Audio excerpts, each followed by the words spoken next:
ពេលបាត់រដូវតើដំបងអ្នកគិតឃើញដល់អ្វីមុនគេ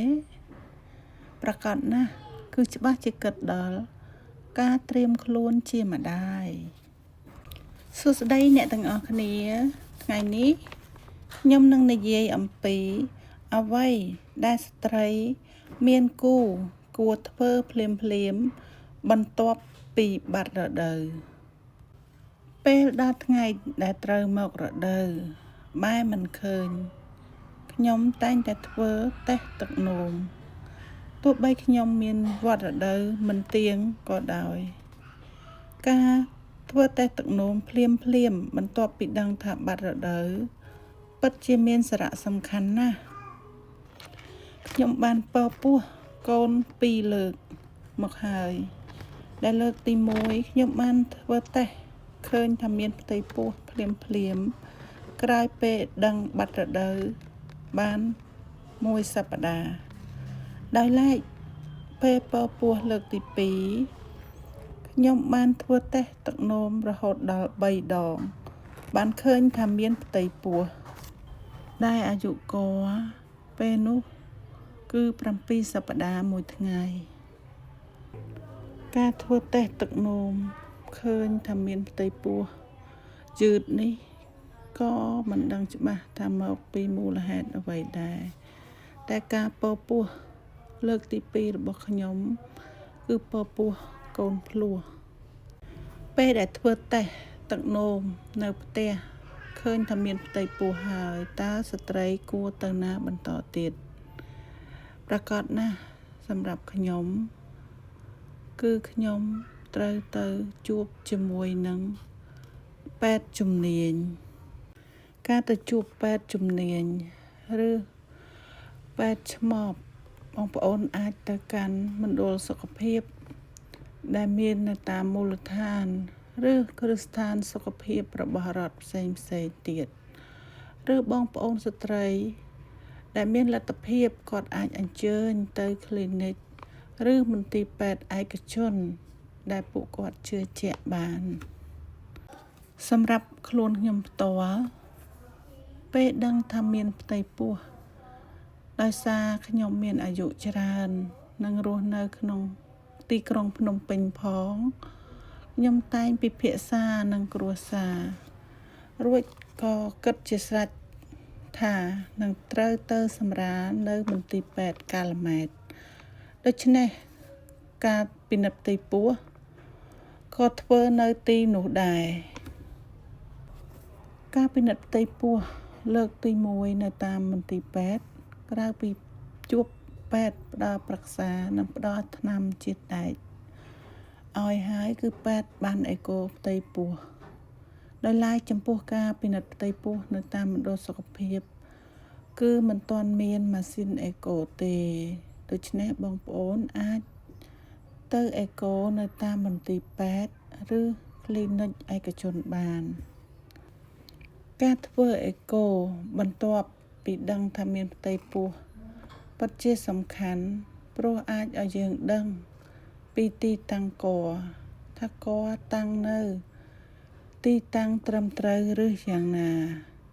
អាចឲ្យយើងដឹងពីដំណើរការបេះដូងកូនហើយក៏អាចឲ្យយើងដឹងពីអាយុករបានជាក់លាក់ការធ្វើអេកូក្នុងត្រីមាសទី1គឺអាចប៉ាន់ប្រមាណថ្ងៃសម្រាលបានជាក់លាក់ជាងពេលដែលអាយុករកាន់តែធំជាងនេះតាមបទពិសោធន៍របស់ខ្ញុំការពិនិត្យផ្ទៃពោះនៅទីតាំងដែលយើងគ្រោងនឹងទៅសម្រាលក៏សំខាន់ដែរព្រោះពេទ្យនៅទីនោះបានតាមដានសុខភាពប្រវត្តិសុខភាពយើងតាំងពីដំបូងដល់ពេលសម្រាលគឺមានភាពងាយស្រួលចំណុចបន្ទាប់ដែលខ្ញុំចង់លើកឡើងគឺតាក់ទងការផ្លាស់ប្ដូររបបអាហារពេលយើងមានអាហារដែលយើងញ៉ាំគឺមិនមែនសម្រាប់ចិញ្ចឹមតែខ្លួនយើងម្នាក់ទេគឺមានកូនក្នុងផ្ទៃចាំស្រូបយកបន្តពីយើងដូច្នេះបានក្រោយពេលដឹងថាមានផ្ទៃពោះ ខ្ញុំព្យាយាមញ៉ាំអាហារដែលសម្បូរសារធាតុចិញ្ចឹម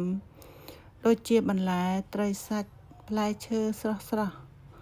ព្រមទាំងព្យាយាមហូបទឹកឲ្យបានគ្រប់គ្រាន់និងលេបថ្នាំជាតិដែកជាប្រចាំដោយឡែកចំពោះការប្រើប្រាស់ថ្នាំក៏ត្រូវតែតាមការណែនាំរបស់ពេទ្យដែរជាពិសេសថ្នាំទម្លាក់សត្វល្អិតនិងថ្នាំផ្សះផ្សេងចំណុចមួយទៀតគឺការថែទាំសុខភាពរាងកាយគឺត្រូវគេងឲ្យបានគ្រប់គ្រាន់ធ្វើការងារស្រាលឬក៏ហាត់ប្រាណស្រាលដូចជាដើររយៈពេលក្នុងមួយថ្ងៃ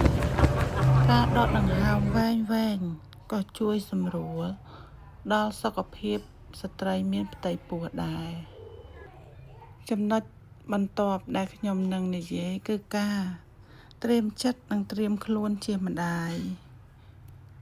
ក្នុងកំឡុងពេលមួយសប្តាហ៍ដំបូងនៃការដឹងថាមានផ្ទៃពោះស្ត្រីអាចមានអារម្មណ៍ភ័យផងអរផងស្ទើរតែគេងមិនលក់ម៉ាក់ត្រូវដឹងថាពេលមានផ្ទៃពោះរាងកាយនិងអារម្មណ៍របស់យើងគឺមានការប្រែប្រួលជាចុងក្រោយ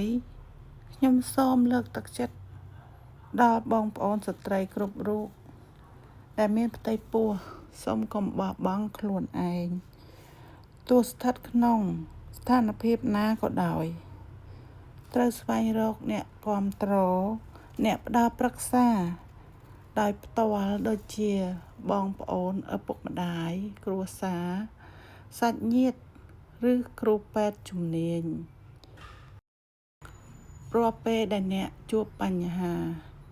ឬក៏អាចស្វែងរកព័ត៌មាននៅតាមវីដេអូដែលពេទ្យជំនាញបានបង្ហោះក្នុងបណ្ដាញសង្គមដូចជា YouTube Facebook ជាដើមទាំងនេះគឺជាអ្វីដែលខ្ញុំធ្លាប់បានធ្វើកំឡុងពេលដែលខ្ញុំមានផ្ទៃពោះទាំងពីរលើកបើបងប្អូនស្ត្រីមានផ្ទៃពោះឆ្លងកាត់រឿងរ៉ាវដូចគ្នាអាចចូលរួមធ្វើដំណើរនឹងខ្ញុំតាមរយៈវីដេអូបន្តបន្ទាប់ទៀតសូមអរគុណចំពោះការទស្សនាក៏ដូចជាស្ដាប់ការរៀបរាប់របស់ខ្ញុំតាំងពីដើមរហូតដល់ចប់សូមបងប្អូនស្ត្រីផ្ទៃពោះទាំងអស់មានសុខភាពល្អនិងទទួលបានសុខសុវត្ថិភាពពេលដែលសម្រាលសូមអរគុណ